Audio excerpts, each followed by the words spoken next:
Hi, I'm Sarah from the Detector company, and today we'll show you how to test and maintain your smoke detector in just a few simple steps.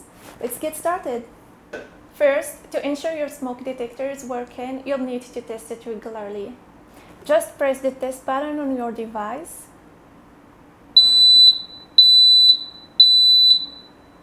Or use a test spray and listen for the alarm. If the sound is loud and clear, you're good to go. Next, cleaning your smoke detector is essential to keep it running smoothly. Use a soft cloth or vacuum to gently clean the vents and sensor area. Be careful not to damage the device.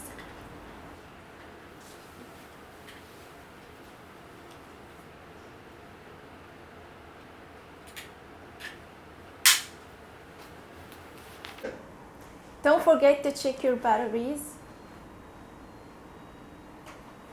Replace them at least once a year or sooner if you hear the low battery chirp. And that's it, just few simple steps to ensure your smoke detector is in great working condition. Stay safe and remember, testing and maintaining your smoke detector is essential for your peace of mind. Thanks for watching and see you in the next video.